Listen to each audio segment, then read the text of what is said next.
Imagine this on your front porch. Then when you call multiple agencies for help, everybody just shrugs their shoulders. That story tops our news tonight. Thanks for being with us. I'm Kimberly Gill. I'm Devin Skillian. That's exactly what happened in Troy. Neighbors called the police, they called animal control, they called the DNR. And they ended up getting the raccoon by themselves. Mara McDonald is live in Troy tonight. Mara, there's another layer to all this, too. Kimberly, there sure is. First of all, take a walk with me. Number one, you see, that's an elementary school right there. Now, come here. We've walked, what, 3 steps? That's the subdivision. So you can see how close all these little kids were to this raccoon that was having a very bad day.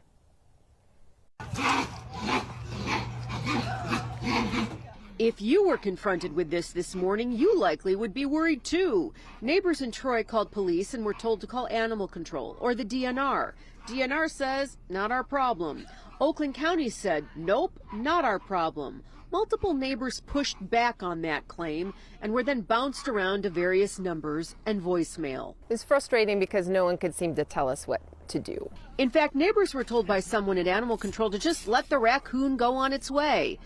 That wasn't going to happen. They were worried about the kids, so they trapped it themselves. When we informed one of the agencies that we had, in fact, contained the animal, then we were told that that is against the law in Troy to trap wild animals. I called the Oakland County Executive's office this evening to find out what is going on. To their credit, they jumped on this immediately. Now, typically, the county's animal control does not respond to raccoons. However, if there is a danger to people, especially children, they will and should.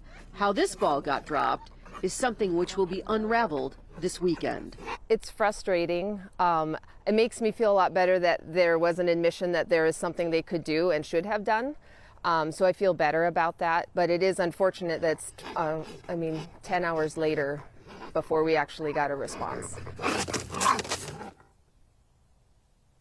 Back here live, so neighbors used a rake and one of them came up with their dog's crate and got the raccoon in there. Then they called a private company to try and come get the thing.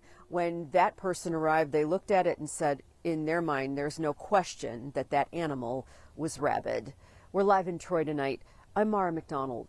It's baffling, Mara. We were watching a suffering animal, but one that has the capacity to go spread rabies to other animals. I'm a little baffled at the lack of protocol here.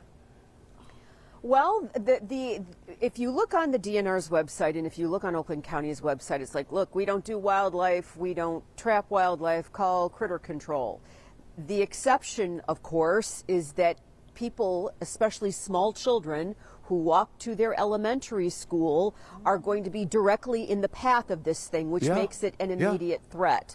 So that's the change here. I guess what everybody needs to know is that if you have this situation, and it is not an immediate threat to somebody in the area like a small child or whatever, they're not going to come out and take care of it. You've got to call a private critter control company to book you in to come and get this thing. But, you know, and Devin, like you said, some of the women out here in the sub this morning, they felt terrible for this poor thing. Terrible. I mean, it's suffering. Yes. It's a kind of brain fever. It was terrible, obviously, what that animal was going through. Yeah, amazing. All right, Mara.